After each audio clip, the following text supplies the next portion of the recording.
پی ټی آی دا یو فتنه پارټي ده، خو په یو پارټي کې دومره د مذهب توهین نه دی شوی، دومره د علماو توهین نه دی شوی، دومره د مشرانو توهین نه دی شوی، دومره د کشرانو توهین نه دی شوی لکه څومره نن سبا د پی ټی آی په دغه فتنه دور کې کیږي. تاسو به وایئ چې څنګه فتنه پارټي ده؟ فتنه پارټي داسې ده چې کله نه پاکستان آزاد شوی دی نو دغه پارټیانې په دغه پاکستان کې راغلي دي.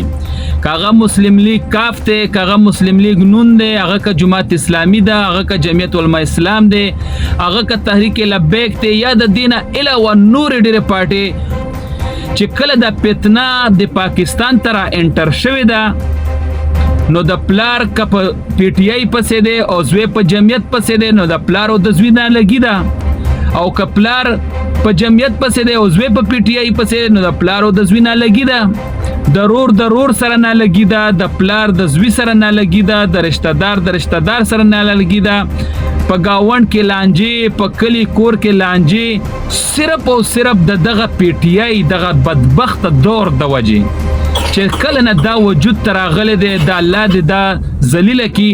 زمونږ دومره ښکلي پښتانه، خواږه پښتانه، درمند پښتانه، درانه پښتانه دی د یو بل سره په جګړو اخته کړي دي. بالکل د یو بل نه نفرت پیدا شوی دی، یو په بل سلام نه چي، بل په بل سلام نه چي، څوک د یو په اجلاس کې نه شریکي، بل د بل په اجلاس کې نه شریکيږي، یعنی تر دې پورې چې مړ ژوندې یو بل ته پرېښی دی. صرف وجه څه ده؟ پی ټی آی فتنه دور. دغه پی ټی آی دا فتنه ده. دا زه درته ویلی شم چې اوسه پورې د علماو دومره توهین نه دی شوی لکه څومره د دې په دور کې وشو. اوس په نوم علم د پی ټی آی والا بدې شي، یره وای دا سیاستي دی. نو ظالمانو سیاست خو حضرت عمر رضی الله عنه هم کړی دی، په څومره رقبه مل باندې هغه حکومت کولو، نورو صحابو کړی دی، پیغمبریانو کړی دی.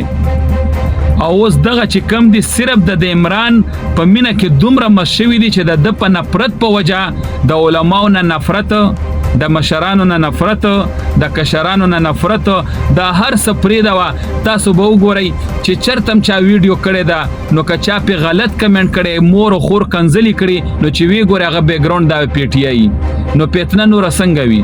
بس الله دې مونږ او تاسو ټول دغه فتنې نه خلاص کړي او الله رب العزت دې بالکل نام و نشان د دې ختم کړي.